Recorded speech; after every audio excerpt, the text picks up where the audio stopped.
hoy vamos a romper ese protocolo. En este primer segmento del debate que hemos denominado "Usted no sabe quién soy yo", serán los invitados los que hagan un retrato personal de quiénes son para probablemente conocerlos más de lo que muchos los pueden estar conociendo. Por el orden previamente establecido, entonces le pido al señor Duque que se presente. Muy buenos días a todos ustedes. Me llena de emoción estar en Barranquilla. Mi nombre es Iván Duque. Tengo 41 años. Hago parte de ese 73% de los colombianos menores de 45 años que queremos un país distinto, que queremos un país que pase páginas, que queremos un país con visión de futuro. Soy abogado, me he especializado en administración pública, en derecho económico y llevo 18 años de mi vida trabajando en desarrollo, evaluando y desarrollando proyectos. Trabajé en el Banco Interamericano de Desarrollo con las comunidades. Trabajé también resolviendo asuntos internacionales en Naciones Unidas. He trabajado en el Congreso de la República sacando leyes que le sirven a los colombianos. He sido durante 2 ocasiones seleccionado por mis compañeros como el mejor senador de Colombia. Y hoy quiero ser el presidente de ustedes para transformar nuestro país, para tener un país mejor. Y me siento orgulloso de estar acá con mis colegas. Muy buenos días. Muchas gracias, señor Duque. Tiene la palabra el señor Germán Vargas. Bueno, mi nombre es Germán Vargas Lleras. Desde muy joven inicié a prestar un servicio público. En varias oportunidades fui concejal en varios municipios de Cundinamarca. En 2 oportunidades, concejal de la ciudad de Bogotá. Durante 4 periodos, senador de la República, presidente del Congreso, ministro del Interior, ministro de la Justicia, ministro de la Vivienda y más recientemente vicepresidente de la República de Colombia. A lo largo de todo este largo proceso y trayectoria, siempre he tenido al Caribe en el primer lugar de la agenda. A lo largo de este debate voy a demostrarles que en cada una de estas experiencias dejé una huella profunda en todos los departamentos de esta bella región de Colombia. Muchas gracias. Muchas gracias, señor Vargas. Tiene la palabra Sergio Fajardo.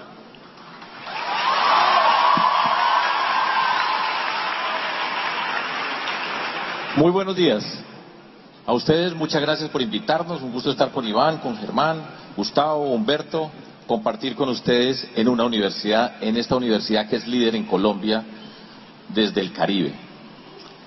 Yo soy Sergio Fajardo, soy un matemático, soy un científico, soy un profesor. A los 43 años, después de ser profesor titular de matemáticas en la Universidad de los Andes en Bogotá, en la Universidad Nacional en Bogotá, tomé una decisión con un grupo de personas amigas y fue participar en política. Nos cansamos de estar diciendo hay que hacer esto, nosotros queremos esto, porque sabíamos y descubríamos que son los políticos quienes toman las decisiones más importantes de nuestra sociedad, gústenos a nosotros o no nos guste.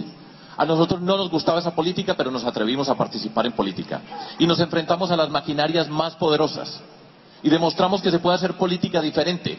Y derrotamos a los que siempre habían tenido el poder y demostramos cómo se puede transformar una sociedad, cómo se puede darle sentido a una política cívica independiente para construir, para transformar, para unir, para apostarle al talento de nuestra gente. Fui alcalde de Medellín y fui escogido como el mejor alcalde de Colombia. Fui gobernador de Antioquia y fui escogido como el mejor gobernador de Colombia. Y ahora quiero ser el presidente de Colombia para ser el mejor presidente de toda Colombia. Muchas gracias, señor Fajardo. Tiene la palabra Gustavo Petro. Buenos días ¿Qué soy yo? Diría que un luchador... Por favor, perdone, señor Petro, por favor. Social. He sido un luchador toda mi vida y mi objetivo ha sido construir la justicia social en Colombia. Soy oriundo del Caribe, Petro, San Pelayo, Córdoba, mi pueblo originario, Ciénaga de Oro. Migrante hacia el centro de Colombia, Zipaquirá, un pueblo de obreros. Estudié en escuela pública, en colegio público. Trato que la lucha que desarrollo desde mi juventud tenga un sustento teórico, un estudio. Lucho y estudio. En colegio público sí, y después del colegio 9 años de estudio académico en economía, 1 año en administración pública. Alcancé a estudiar 1 año de doctorado que no terminé, profundizando en el terreno de la economía y la filosofía. Paralelo a eso, una lucha concreta por la paz. Después de ser personero y concejal en Zipaquirá de 21 y 22 años, fui puesto preso, torturado, conocí la cárcel, las juventudes que enterraban en las cárceles. De allí pasé a la clandestinidad, dormí en casas de indígenas, de gente campesina, de barrios populares, y después fui senador y alcalde de Bogotá, y espero ser su presidente. Gracias. Muchas gracias, señor Petro. Muchas gracias. Les recuerdo, por favor, por algunas palabras que escuché, que hay que tener respeto con nuestros invitados y evitar palabras malsonantes. Tiene la palabra el señor Humberto de la Calle.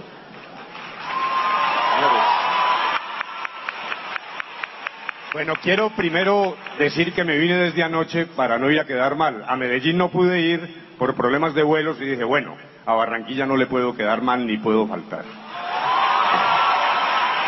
En segundo lugar, yo no vengo como un extraterrestre aquí a proponer lo que ustedes ya saben que hay que hacer con la... Nací en un pequeño pueblo de Caldas, mi familia fue expulsada por la violencia, estudié en una universidad pública, mucho honor, universidad pública de provincia, con una beca del gobierno, viví en un barrio de clase media, mi madre fue educadora toda la vida y mi padre un empleado de nivel medio. Luego, yo no he tenido sino mi propio destino, mi propio deseo de salir adelante, de ayudarle a Colombia. Fui a la Constituyente, fui líder de ese proceso y yo creo que todavía la Constitución es un sueño que tenemos que cumplir, no echar hacia atrás hacia la Constitución del 86. Yo estoy comprometido también con la Carta Democrática Interamericana, fui quien presidió las deliberaciones de esa carta en la OEA y por fin logramos el fin del conflicto en medio de discusiones. Pero más importante para mí no es ser presidente de la República, sino celebrar cuántas personas no han muerto por razón del acuerdo que logramos. Muchas gracias. Muchas gracias.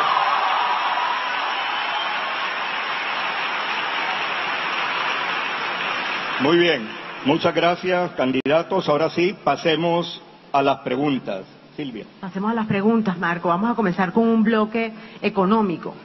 La pregunta va para todos. ¿Cuál es, en su concepto, el modelo económico para Colombia? Yo les pido que hagan especial énfasis en los temas de impuestos, de empleo y de inversión extranjera que le interesan a la región Caribe. Señor Duque, 2 minutos cada turno. Colombia tiene que ser un país donde los micro, pequeños, medianos y grandes empresarios puedan prosperar. Porque el éxito de ellos es la posibilidad de generar los empleos formales que necesita nuestro país. Ahora, ¿qué ocurre hoy? No lo están pudiendo hacer de manera dinámica porque están asfixiados por impuestos. Tenemos cargas tributarias, cargas de impuestos que superan el 60% para muchos de esos empresarios. Luego dejan de invertir, dejan de contratar, despiden gente y lo peor, le transmiten después los costos a la sociedad. ¿Qué necesitamos para que la economía colombiana crezca? Lo primero es, eliminemos el derroche en el Estado, esos gastos innecesarios, esos más de 600.000 millones de pesos que se están gastando en publicidad y en eventos, esas duplicidades de gastos, esas expansiones de la burocracia. y démosle la posibilidad a nuestro país de tener un Estado austero, moderno, eficiente, que haga más con menos. Reduzcamos la evasión de los impuestos de renta y de IVA, que hoy representan más de 20 billones de pesos. ¿Para qué? Para que podamos bajar impuestos, darle incentivos a la inversión y generar los empleos formales que necesita nuestro país. Y eso tiene que ir de la mano con otra decisión. No podemos seguir viendo a quienes desarrollan emprendimiento como una vaca lechera que el Estado la ordeña para gastar más. En el gobierno nuestro, lo que queremos es que todo el que quiera tener capacidad creativa, de desarrollo empresarial, tenga un Estado que le ayude a ser exitoso, porque de ahí vienen los empleos que necesita nuestro país. Muchas gracias, señor Duque. Tiene la palabra el señor Germán Vargas, 2 minutos. No. La competitividad, por favor, la silencio. generación de empleo y el crecimiento van unidos. Colombia ha perdido toda su competitividad. Uno de los factores más relevantes es la alta tributación. El número exacto es que en Colombia, si sumamos los impuestos nacionales, departamentales y municipales, tenemos una carga del 69.5%. Ocupamos el puesto 169 a nivel mundial. Un país como Colombia, con 14 tratados de libre comercio suscritos y 2 más en tránsito de aprobación, no puede competir. No puede competir con América Latina, no puede competir con los Estados Unidos y mucho menos con Europa. Necesitamos adelantar la verdadera reforma estructural, que homologue los impuestos a nivel nacional con aquellos países con los cuales estamos compitiendo.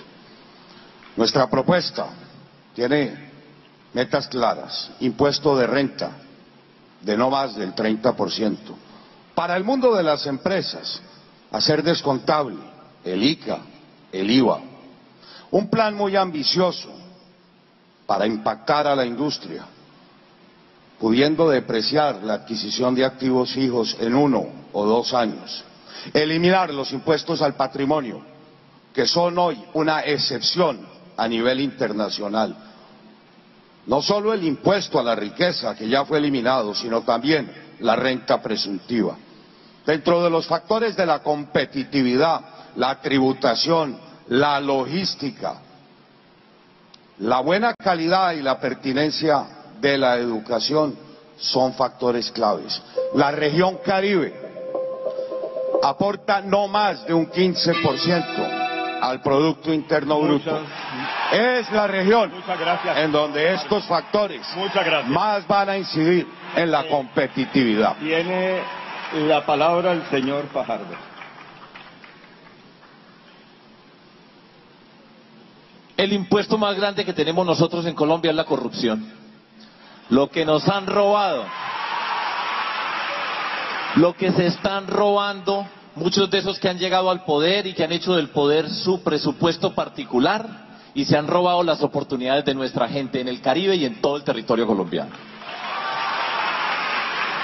Nosotros tenemos que apostarle a la educación, al conocimiento, a la inteligencia, a la riqueza natural de nuestro pueblo, acompañada con la diversidad de nuestra biodiversidad, que es una riqueza extraordinaria. Por eso tenemos que hacer un modelo de desarrollo que entiende todas y cada una de nuestras regiones. Con cada una de las regiones en Colombia vamos a construir la agenda productiva regional, que nos permita sofisticar lo que estamos haciendo, porque hay mucha gente que trabaja y lo hace muy bien, y al mismo tiempo diversificar la producción que nosotros tenemos en Colombia. Y para eso requerimos el conjunto, interactuando, empresarios, el gobierno participando en todas y cada una de las instancias, las universidades, el mundo del saber y el conocimiento, para que en cada región tengamos un proyecto educativo que va de la mano del proyecto productivo, así como yo he tenido la experiencia de hacerlo en Medellín y en Antioquia. Las cosas se pueden hacer, nosotros tenemos el talento de nuestra gente. Es fundamental, dentro de todo esto que estamos haciendo en nuestro país, la apuesta por la formalización del trabajo. En el Caribe hay una gran informalidad. Necesitamos formalizar para tener los recursos, para que todas nuestras personas puedan tener una vida digna, un trabajo digno, que puedan hacer aportes al mundo social para tener la capacidad de desarrollarse como seres humanos. Eso implica una apuesta decidida y deliberada por el apoyo a las micro, pequeñas y medianas empresas, que son cerca del 80% del empleo en nuestro país. Darles un tratamiento especial, diferenciado, para generar riqueza en Colombia. Todo esto se puede. Muchas gracias, señor Fajardo. Tiene la palabra Gustavo Petro. ¿Se desarrolla Colombia bajándole los impuestos a los grandes capitales en el país? No. Eso se ha practicado durante 30 años en todo el mundo y ha fracasado. Lo que ha aumentado la desigualdad social y el desempleo en todo el mundo. Colombia ya es la tercera sociedad más desigual socialmente del planeta Tierra. Y los niveles de pobreza en la costa atlántica, en el Caribe colombiano, llegan a entre 40 y 50% del total de su población, excepto Barranquilla. La tierra Caribe es una tierra fértil, pero no productiva. Está altamente concentrada. El índice Gini indica la mayor concentración del mundo en su tierra, producto de la violencia y el desplazamiento, un feudalismo. Eso produce falta de industria y una juventud sin estudio. La mayor parte de los jóvenes no entran a la universidad. ¿Cómo cambiar eso? Mientras el Cesar y la Guajira, los departamentos más pobres del Caribe, exportan carbón, yo lo que propongo es salir de ese tipo de economía que no permite la inclusión social y económica de la mayoría de la población hacia una economía productiva. Una economía productiva y democrática implica democratizar los factores de la producción, no de la extracción. Y esos factores de la producción en el siglo XXI son conocimiento, saber, tierras fértiles y agua potable, energías limpias y crédito. La mayor parte de la economía popular del Caribe está bajo el gota a gota.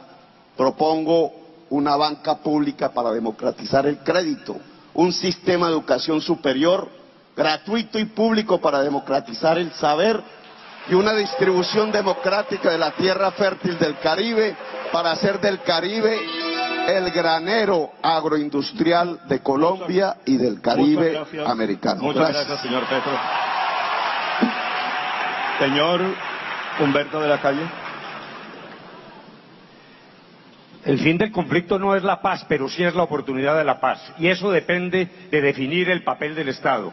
¿Cuál es la tarea que tenemos? Vencer la inequidad. Esta es la sociedad más inequitativa de Latinoamérica, al lado de Haití, de Guatemala, de Honduras. Es realmente una vergüenza. Nos hemos ocupado en darnos bala y no nos dimos cuenta de que ese problema que está ahí aparcado es la hora de resolverlo. Estamos jugando en una cancha desigual. La vida de los niños de Colombia no depende solo de su disciplina y su tesón, sino del color de piel, dónde nació, a qué educación pudo ir, qué hicieron sus padres. Primero, lucha contra la inequidad. Esta sociedad tiene que mirar la que se nos quedó afuera, la Colombia oculta, la que no queremos ver en las ciudades. En segundo lugar, modificaciones a fondo del esquema productivo de Colombia. Estamos ligados a un proceso de producción esclavo de la industria extractivista, y ahí surgen enormes posibilidades ligadas precisamente a haber terminado el conflicto. Turismo, podemos ser la primera potencia mundial de bioturismo, y eso tiene que ver con la región Caribe. Aquí es donde se sentirá eso. Agricultura, hacer por fin la reforma rural integral. Esta élite se equivocó no haciéndola. Y luego viene la gran tarea educativa, que es la que realmente nos brinda la posibilidad de vencer la inequidad y de generar esquemas de producción razonable, de competitividad, de lucha contra la informalidad. Menos tributos para las empresas, sí, pero alguien tiene que tapar el hueco. No solo basta con decirlo, hay que hacerlo, y eso significa evasión, lucha contra la evasión de verdad, corrupción. Cada acto de corrupción cuesta 3 reformas tributarias, y la corrupción es hija del sistema político. Limpiar la política, estabilizar el campo y ciencia y tecnología para los jóvenes. Ese es el futuro estratégico de Colombia. Muchas gracias, señor de la Calle. Pasamos a la segunda pregunta, Silvia. ¿Al Caribe le interesa la descentralización? ¿Hasta dónde está usted dispuesto a impulsar la autonomía fiscal, financiera y administrativa de las regiones, concretamente la del Caribe? mantendría el sistema inicialmente previsto en la Constitución de 1991, aumentando las transferencias a las regiones? ¿Cuál es su propuesta frente al manejo de regalías? Señor Vargas Lleras. Bueno, muy bien. De los 2 minutos me voy a tomar 10 segundos para concluir la idea que no me lo permitieron. Es su tiempo, señor Vargas.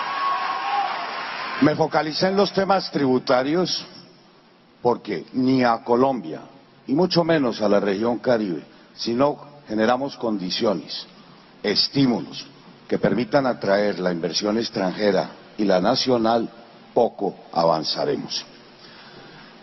Desde el punto de vista del ordenamiento territorial, el próximo gobierno y el próximo presidente de Colombia tiene grandes retos.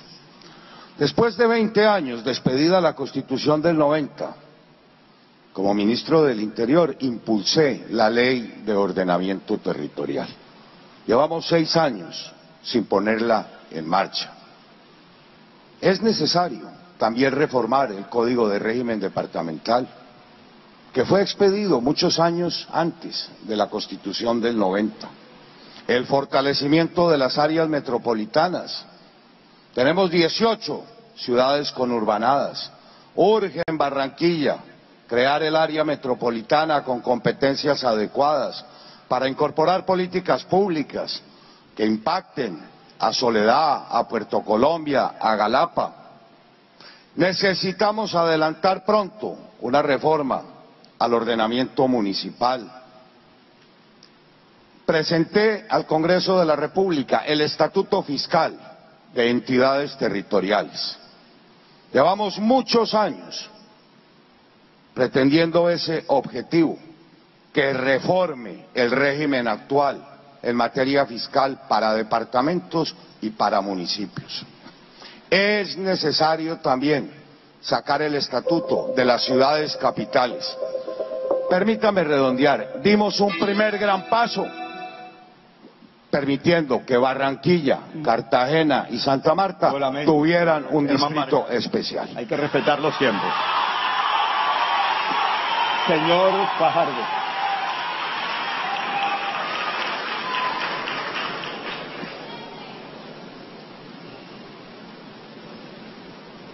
Nosotros tenemos un gran reto en Colombia y en particular en el Caribe, todo el territorio colombiano. Habitualmente se diseñan unas políticas desde el centro que creen que las regiones son todas la misma. Y por eso, lo primero que tenemos que hacer nosotros es la construcción del plan de desarrollo del gobierno nacional con todas y cada una de nuestras regiones de manera organizada, vinculando a gobernadores, alcaldes, para que en cada territorio nuestro construyamos nuestro proyecto de desarrollo productivo. Eso no necesita ninguna ley, necesita la voluntad política para incorporar a toda la sociedad, para discutir, para saber cuáles son las riquezas que tiene cada territorio y tenemos que responderle a la ciudadanía. Si nosotros avanzamos en eso, damos un paso extraordinario en el desarrollo de Colombia. Una de las cosas más difíciles que tenemos los que hemos gobernado, los que hemos estado en un territorio, es la llegada de un gobierno nacional que va por todas partes. Cada congresista o la mayoría de congresistas van con un presupuesto en el bolsillo repartiéndolo como ellos quieren a sus amigos. Y de esa manera no hay desarrollo. Ser capaces de cambiar esa forma de entender el territorio y organizarlo es fundamental para poder avanzar en Colombia. Así se hacen las cosas, con acuerdos municipales, con acuerdos departamentales, que toda la ciudadanía pueda ver todos y cada uno de los pesos que nosotros estamos invirtiendo como gobierno para que no se pierda un peso y para que todo peso llegue donde tiene que llegar. Eso es fundamental para trabajar en Colombia. No nos metamos el cuento de que se necesita una ley extraordinaria para hacer las cosas. En Colombia se pueden hacer, pero se requiere una política diferente, una manera distinta de entender lo público. Ese es un punto fundamental. Tenemos que cambiar el sistema general de participaciones, de eso no tengan la menor duda. Asignarlo de acuerdo a las condiciones de pobreza del territorio. Y lo mismo con el sistema de regalías. Que ese sistema de regalías atienda la pobreza y no otro tipo de distribución. Muchas gracias, señor Fajardo. Señor Petro. Hice como alcalde de Bogotá la primera región de planificación de Colombia, de acuerdo a la Constitución del 91. Y no sirve de mucho. Le falta presupuestos, y presupuestos significa capacidad legislativa parcial de los territorios de Colombia. Y eso nos lleva a estatutos autonómicos más profundos de orden constitucional en los territorios de Colombia, que aboca entonces la necesidad de una reforma constitucional. Más autonomía implica un tránsito hacia el federalismo. Pero, y en esto debo advertirlo, nada sacamos en términos de autonomía si el poder se desplaza de mafias nacionales hacia mafias locales. La gracia de la autonomía es que el poder se desplace a las decisiones ciudadanas de los territorios. Y si eso se hiciera en el Caribe colombiano, las decisiones de esas ciudadanías diversas del Caribe colombiano apuntarían a tomas de decisiones diferentes a las que hoy se están presentando. Por ejemplo, no permitirían la extracción del carbón, no permitirían que la Guajira y el Cesar se vuelvan desiertos, ordenarían el territorio alrededor del agua, propondrían sistemas productivos limpios, propondrían una nueva visión tanto del campo como de la ciudad, propondrían nuevos papeles sociales de las fuerzas ciudadanas que están en el territorio. ¿Cuál los derechos de la mujer campesina? ¿Cuál el del campesinado? ¿Cuáles los de las juventudes populares? ¿Cuáles de esas personas que hoy en mayoría se dedican al rebusque? La autonomía territorial es sinónimo de democracia local o no es, y ese es el compromiso de la Colombia humana. Gracias. Muchas gracias, señor Petro. Señor de la Calle. Pues yo tengo el título de haber liderado la constituyente, que es justamente donde nació el profundo impulso hacia la descentralización. En aquel entonces incluso hablábamos de federalización, pero la idea de las regiones se quedó corta. En efecto, no hay suficiente autonomía y sobre todo autonomía presupuestal para la toma de decisiones. Del 91 aquí lo que ha ocurrido es que hemos recentralizado a Colombia. Vamos al revés. El volumen de recursos que maneja la nación era mucho menor hace 30 años en la época de la constituyente, y de allá para acá venimos en retroceso. La mejor forma, además de terminar de matar la descentralización, es reducir el Congreso quitándole 100.000 congresistas, es decir, crear una élite privilegiada en Bogotá. Ese es un error. Por otro lado, el problema de la descentralización en relación con las regalías ha significado unos bandazos que tenemos que estabilizar. Primero tuvimos Arauca Saudita, regalías para obras absolutamente inútiles, y luego se repartió demasiado hasta el punto de que hoy se resienten los municipios productores porque no ven las ventajas de la minería del petróleo y en cambio sí el desastre ambiental que tienen que sufrir. Hay que estabilizar el tema de regalías en la mitad. Y por fin, ordenamiento territorial de verdad, que incluya el destino ecológico del ambiente, la capacidad de toma de decisiones en circuitos de carácter económico. Eso se trató de hacer en el 91 con la oposición de una clase política que, en la medida en que tenía su fuente del poder en la distribución de la geografía electoral, se ha negado persistentemente a ir a lo real, que es la política local. Allí empieza el proceso de corrupción. El eslabonamiento arranca en los municipios. No logramos nada, sino en efecto y de verdad el ordenamiento territorial implica una paz territorial y una verdadera lucha desde abajo contra la corrupción. Muchas gracias. Muchas gracias, señor de la Calle. Señor Duque. Yo quiero ser presidente de Colombia para que la descentralización sea una realidad. Pero para que eso sea una realidad necesitamos, primero que todo, que le entreguemos las funciones y las competencias a los alcaldes y gobernadores, porque yo no los quiero ver más teniendo que ir a Bogotá a someterse siempre a que sea un congresista el que tenga que intermediar para después meterle la mano en el presupuesto de su municipio.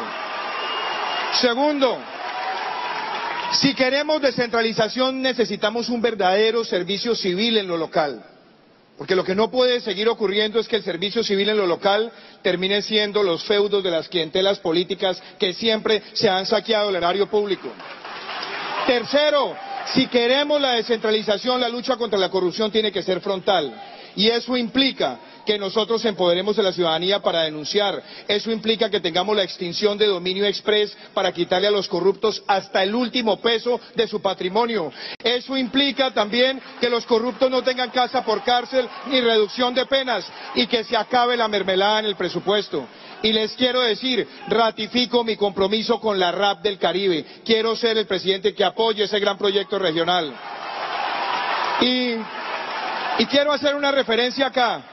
Aquí han dicho sobre la reducción del Congreso. Estados Unidos tiene un congresista por cada 600.000 habitantes y tiene 236 millones de habitantes. Acá tenemos un congresista por cada 178.000 habitantes. Es costoso, se quedan anquilosados en el poder y Colombia necesita una verdadera reforma política. No podemos quedarnos con el sentido complaciente de seguir con las políticas erráticas y fallidas que han llevado a que este país se lo esté carcomiendo la corrupción. Muchas gracias, señor Duque. Pasamos a la tercera pregunta, Silvia. El tema de corrupción. Según recientes encuestas y rankings, la mayoría de los colombianos percibe que la corrupción es un problema que afecta la situación del país. Esta circunstancia ha generado en la ciudadanía una crisis de credibilidad frente a sus instituciones públicas. ¿Qué propuestas concretas de política anticorrupción hace usted al país y al Caribe colombiano? ¿Qué haría usted para evitar la corrupción en su gobierno si llegara a ser presidente de la República? Tiene la palabra el señor Fajardo.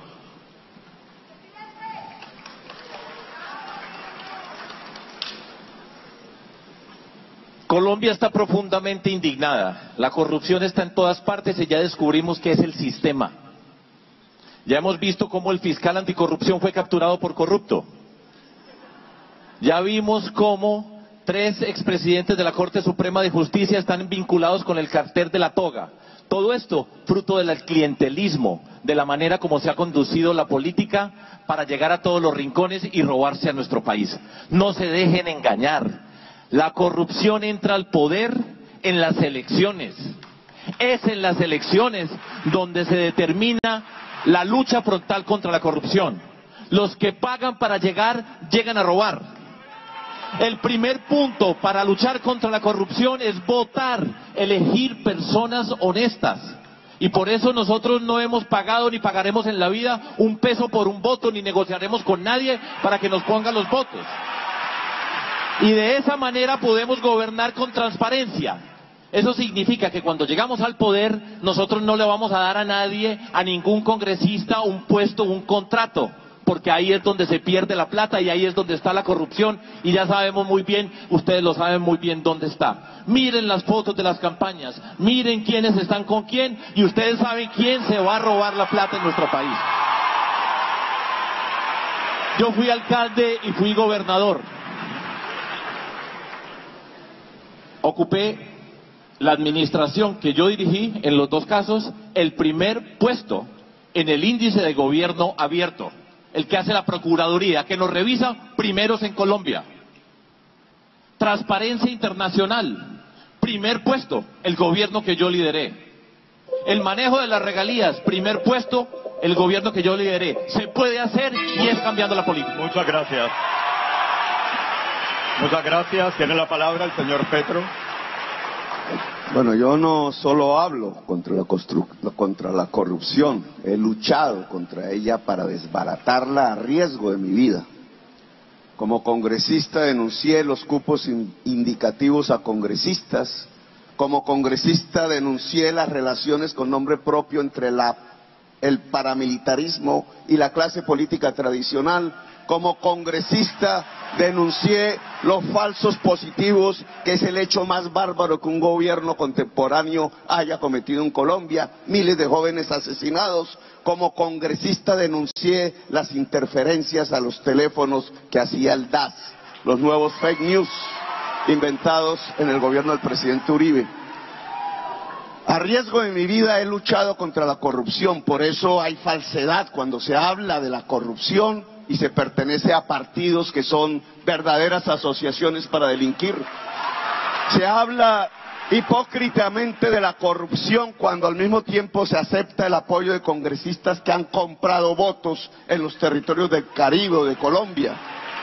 La lucha contra la corrupción en Colombia implica 3 hechos fundamentales, además de la biografía personal del presidente. El presidente tiene que haber demostrado que no se roba un peso, en primer lugar, y yo lo demuestro. En segundo lugar, debe mandar a todos los corruptos a la cárcel, sin excepción, ni siquiera de amistad. En tercer lugar, debe cambiar la base económica sobre la que se sustenta la corrupción, que hoy son los excedentes del carbón, del petróleo y de la cocaína, y que en una economía de dineros trabajados serían muchísimo más cuidada la riqueza de Colombia por la propia ciudadanía. Y en último lugar, y no el último en importancia, una reforma a la justicia que garantice que la justicia esté al servicio de la ciudadanía. Gracias, muy amable. Muchas gracias, señor Petro. Señor de la Calle. Elementos básicos de lucha contra la corrupción. Primero, en lo que tenemos mejoramiento. Más transparencia en la contratación pública, sobre todo en lo local, pliegos únicos. Ese cuento de que supuestamente hay licitaciones cuando en la práctica son licitaciones de uno. El 86% de las contrataciones estatales en Colombia burlan las normas en materia de licitación o las cumplen de manera fraudulenta. En segundo lugar, en el terreno del castigo, todavía sigue existiendo la casa por cárcel para los corruptos, porque suben las penas máximas pero no las mínimas, entonces se mantiene esa posibilidad. No hay sanción social. Este es un problema no solo de cohecho, este no es un problema de derecho penal, es lo que nos está invadiendo. El corrupto en su casa con un brazalete que no sirve para nada y luego se dedica a tomar whisky en los clubes de las ciudades en medio del jolgorio de los demás. Tercero, el elemento cultural. Es todo el sistema el que está en riesgo. Yo quiero advertir, el sistema político, si no lo cambiamos de verdad, va a fracasar. Las pasadas elecciones rumbó el dinero, todos lo saben. La circunscripción nacional, a la cual se suma la lista abierta, lo que significó fue un mar de compra de representantes por cuenta de senadores poderosos económicamente. Ahí está el primer paso hacia la corrupción. Y por último, también la conducta de los presidentes y del Congreso. Yo respetaría a los congresistas. Yo entenderé que un congresista tiene legitimidad para proponer una obra, pero sobre la mesa, con planes de desarrollo, la prueba técnica de que el proceso que propone, la inversión que propone es útil. El que me pida mermelada, lo saco de la oficina y hagamos una discusión pública, así tengamos una crisis en Colombia. Muchas gracias. Muchas gracias. Muchas gracias, señor de la Calle. Señor Duque. La lucha contra la corrupción también necesita coherencia y consistencia, pero que no vengan ahora a quitarse del medio a cualquier acusación cuando hacen coaliciones con el partido que Samuel Moreno utilizó para robarse Bogotá. Y lo otro, digamos las cosas como son. Acá se necesita cero mermelada, y eso tiene que ver con un presupuesto donde todas las partidas estén abiertas al escrutinio ciudadano y cada ciudadano pueda supervisarlas. Eso implica que acabemos los convenios interadministrativos que son empleados por muchos congresistas para llegar a las regiones con obras supuestamente, y lo que traen es el dedo del contratista que quieren para que le siga surtiendo su feudo electoral en las regiones. No más esa práctica. Se acaban esos convenios interadministrativos manejados por congresistas. Tercero, empresa que corrompa funcionarios. Ni la empresa, ni los dueños, ni los gestores de esa empresa pueden jamás volver a contratar con el Estado colombiano. Vamos a imponer la extinción de dominio express que se necesita para quitarles hasta el último peso a esos corruptos.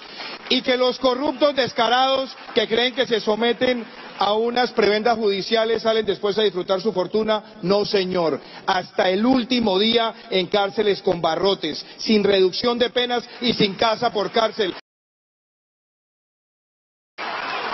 Y muy importante también, una ciudadanía empoderada, como lo ha hecho la India en el gobierno de Narendra Modi, vamos a desarrollar acá en Colombia los mecanismos tecnológicos y las ventanillas especiales para que los ciudadanos denuncien a los corruptos y sepan que todos los estamos mirando. Muchas gracias. Perdón, señor Vargas, un momento, por favor. Aquí ha habido una alusión, tal vez no tan directa, pero sí era evidente. Señor Petro tiene... Perdón. Era para... Me aclaran que era para el señor Fajardo, perdonen por el desliz. Señor pertenecía Fajardo... a ese partido, fíjate que yo fui del Polo, descubrí la corrupción de Samuel Moreno y me salí del Polo. La pregunta sería si Duque, que acaba de descubrir los falsos positivos del director de su partido, estaría dispuesto a salirse de su partido. Perdón. Por favor. Un momento. Por favor, pido silencio. Señor Fajardo tiene 30 segundos de réplica. Ok.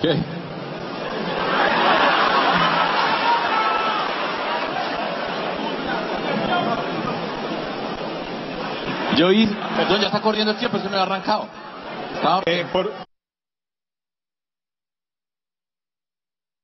Para que tenga 30 segundos el señor Fajardo. Ya, señor Fajardo, tiene la palabra.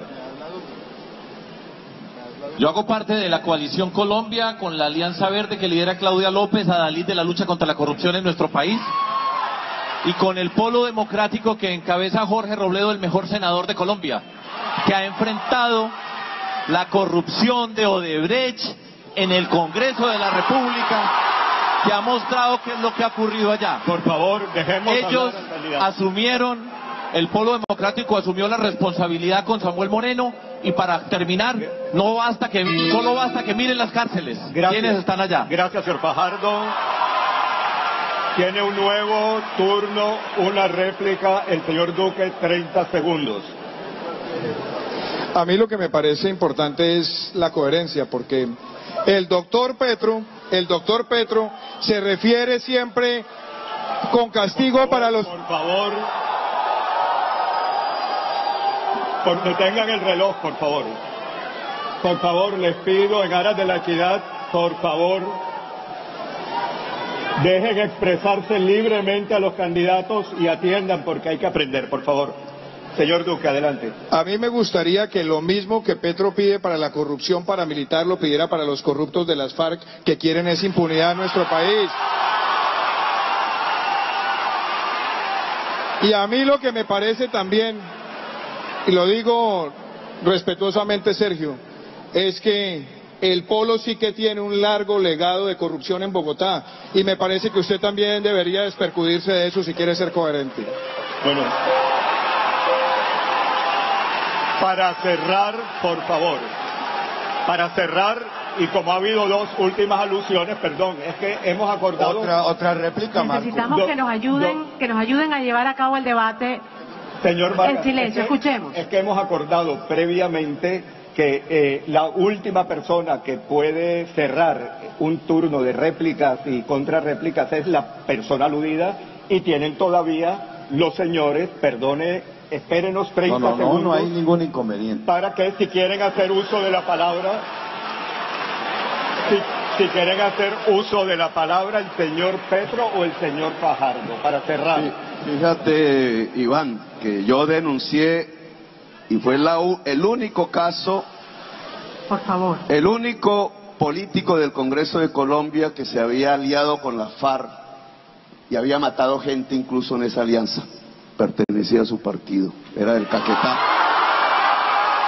Pero además, a mí no me gusta acabar las cortes y acabar la justicia especial para la paz, porque la justicia especial para la paz es la que permite que cualquier actor de la violencia pueda, a cambio de beneficios jurídicos, decir la verdad. Muchas gracias. Así que esperamos las decisiones de la señor Petro, por favor, tiene la palabra en este momento el señor Vargas Lleras.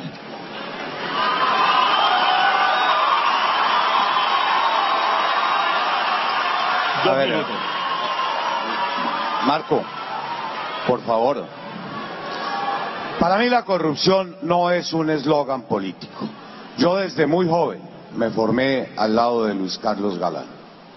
De mi paso por el Congreso de la República dejé un legado de no menos de 42 leyes aprobadas, 2 estatutos contra la corrupción, la ley de extinción de dominio, la ley de acción de repetición, formidables instrumentos, todo un arsenal que de ponerse en práctica, muy importantes efectos tendría en la lucha contra la corrupción.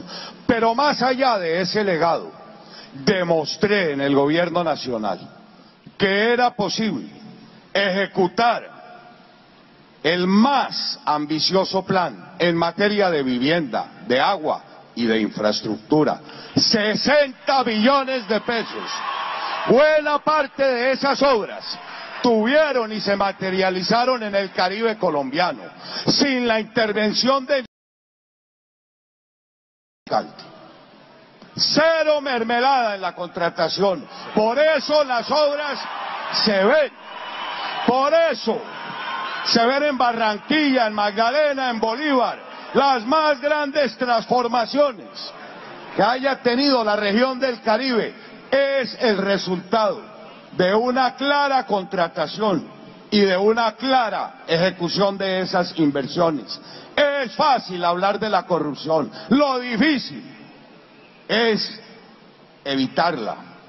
Pusimos en marcha el pliego tipo, cambiamos las modalidades de contratación, casa entregada, casa pagada, unidad funcional entregada, unidad funcional pagada, 0 anticipos, 0 adiciones.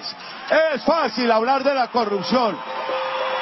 El gran logro es administrar y administrar bien. Muchas gracias, señor Vargas Lleras.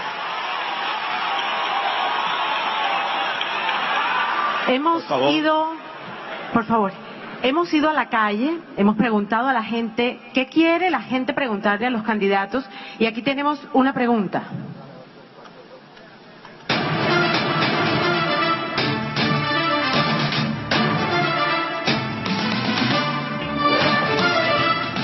Mi nombre es Alicia Biuche Suárez, madre cabeza de hogar de 4 hijos, vivo en el barrio Las Flores. Le pregunto a los candidatos de Colombia cómo una madre como yo puede subsistir con 800.000 pesos al mes. Muchas gracias. Bueno, una pregunta muy directa. Empezamos con el señor Petro. 2 minutos. Se trata de la riqueza. La base de la riqueza es el trabajo. Y hay unas condiciones para trabajar. Hay que tener saberes, hay que tener tierras fértiles si se está en el campo, hay que tener espacios urbanos y redes en el siglo XXI, hay que tener energías limpias, energías físicas en la salud y energías tecnológicas, y hay que tener créditos y capitales. La señora no necesita ser empleada, la señora puede ser una empresaria si tiene estas condiciones, y un gobierno tiene que suministrarlas. Suministrar la educación como el recurso fundamental de la economía y de la construcción de la riqueza en el siglo XXI. Un sistema universitario para sus hijos, para que puedan asistir gratuitamente a la universidad, sin lo cual no pueden asistir. Tiene que tener una atención a la primera infancia, sin lo cual los cerebros de los seres humanos en Colombia empiezan a carcomerse por la desnutrición. Tiene que tener un sistema de crédito que la banca privada no le otorga a la señora, y en cambio si paga un gota a gota, 20% diario de interés, y con revólver al cinto. Una banca pública que le dé el crédito para su iniciativa de trabajo. Tiene que tener energías limpias, no las de Electricaribe, las de su propio techo en su hogar con paneles solares. Y tiene que tener energías físicas, salud, la lucha contra la enfermedad, que un sistema de EPS en lugar de otorgarle le quita. Estas condiciones de la producción es lo que le permite a cualquier ciudadano o ciudadana trabajar en el Caribe de Colombia, y tenerlas, incluida la tierra fértil, es lo que permite, como dice la Biblia, ganarse el pan con el sudor de la frente, o como dice la teoría económica, construir la riqueza a partir del trabajo. Muchas gracias. Señor de la calle. Pues en el fondo ella está planteando un tema de empleo, de ingreso. Y para ese efecto yo tengo dos visiones. Una inmediata, planes de choque inmediatos. En particular en términos de infraestructura productiva, vías terciarias. Lo que necesita la región Caribe no son solo 4Gs y grandes obras que también se necesitan, sino capacidad de ir a vías terciarias y fomentar la presencia del desempleo juvenil para que esas vías terciarias permitan como una especie de guayabita que alimente dos pajaritos al mismo tiempo. No digo matar dos pájaros de un tiro, porque eso ya no se dice. Digo una guayabita que alimente la lucha inmediata contra el desempleo juvenil y, en segundo lugar, capacitar, realizar de verdad la reforma rural integral, que es una de las respuestas, particularmente para la región Caribe. Aquí, ¿qué necesitamos? Primero, turismo. 3 departamentos crecieron de manera asombrosa en materia turística, y entre ellos 2 Caribes, La Guajira y el Atlántico. 60%, y luego en lo fundamental, en lo estructural, cambiar el sistema productivo, mayor productividad, educación. Sostengo también la idea de la universidad gratuita para todos. Sí se puede, a base de tecnología, hoy podemos llegar a los confines de Colombia. Eso es lo que permite una alianza colombianista hacia el futuro, para salir de esta peleadera y pensar más bien en cuál es el destino de los medianos y grandes empresarios. Y lo que necesitamos es que ellos, que son los que generan empleo, tengan mejores condiciones para hacerlo. Por eso nosotros estamos proponiendo que tengamos tarifas diferenciadas de impuestos para los micros, los pequeños y los medianos, y que esa señora tenga a alguien que la pueda emplear, o que ella pueda poner su negocio y tenga crédito de largo plazo, y además tenga la posibilidad de vincular su actividad productiva con otras personas para generar encadenamientos en sus municipios. Pero eso se logra con un Estado que de una vez por todas deje de seguir viendo a todo el que genera empleo como esa vaca lechera que la va a ordeñar día a día a ver cómo puede gastar más. Por eso necesitamos un Estado que realmente facilite el hacer negocios, y que esa señora pueda tener, que su empleador le mejore su ingreso sobre la base de poder bajar los impuestos en el país, que pueda invertir mucho más, y que tenga además ese futuro empleador de la señora una ventanilla única de comercio, para no estar sometido a todos esos trámites engorrosos, burocráticos, que son otros impuestos que terminan favoreciendo a la corrupción en nuestro país. Me la voy a jugar por esa ventanilla única.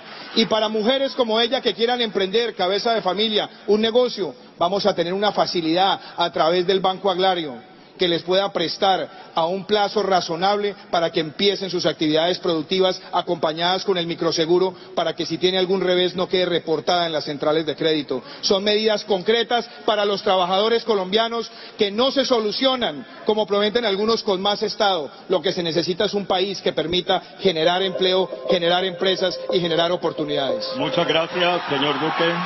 Señor Vargas Lleras. Bueno, yo le contestaría a la señora: sí, muy difícil vivir con un ingreso de 800.000 pesos, pero miles y miles de personas, de colombianos en la región, no llegan ni siquiera a la mitad de ese ingreso. La región Caribe aporta el 31% a nivel nacional al indicador de pobreza y de pobreza extrema.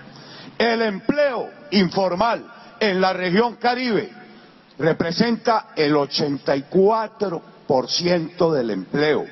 La región Caribe y el resto del país aún tienen brechas muy grandes en los temas de salud, en los temas de educación, en los temas de oportunidades.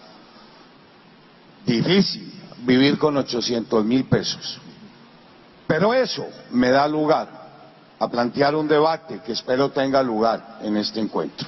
¿Cómo vamos a superar aún esas diferencias? En la región Caribe se tiene la tasa de mortalidad infantil, de desnutrición, de coberturas en salud más baja que en el resto del país. En la región Caribe aún se tiene la tasa de analfabetismo, sobre todo en la población mayor y en los sectores rurales, más alta del país, 21%. De manera que estas grandes brechas entre todas las regiones y el Caribe colombiano, pese a los esfuerzos, aún persisten. En los temas de educación, de salud, de oportunidades, de empleo formal, de emprendimiento, son enormes. La región Caribe, pese a representar el 22% de la población colombiana, no aporta sino el 15% en materia del Producto Interno Bruto. Muchas gracias, señor Vargas. Por favor, tiene la palabra el señor Fajardo.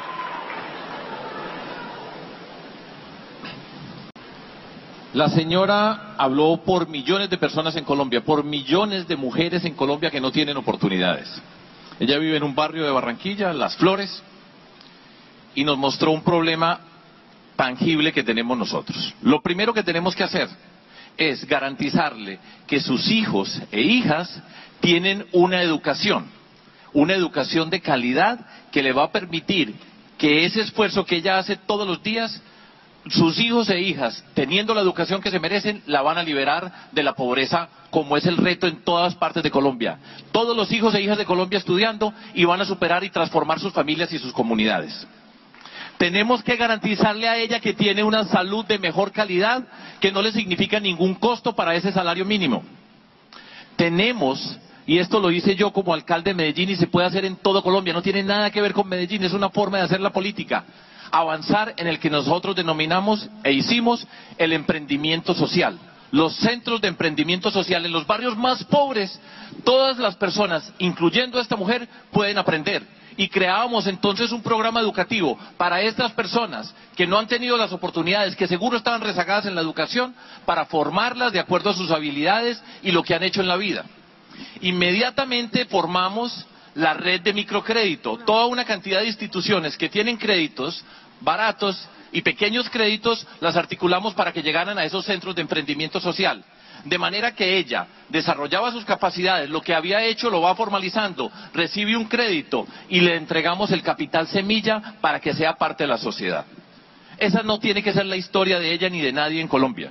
Si nosotros, sin perderse un solo peso, porque muchas veces lo que pasa con una señora como ella es que llega el político a arrodillarla en las elecciones y se tiene que arrodillar y tiene que venderle el voto porque no tiene recursos. Las cosas se pueden hacer sin corrupción, con educación y con conciencia social. Muchas gracias, señor Fajardo. Quiero informarles que en este momento este debate está siendo tendencia nacional en Twitter con el hashtag Debate Caribe. Es una buena noticia, tanto para los candidatos como para los organizadores, pero también es buena noticia para Colombia ver este interés que hay en los debates, en los intercambios de ideas. Silvia, siguiente pregunta. Queremos saber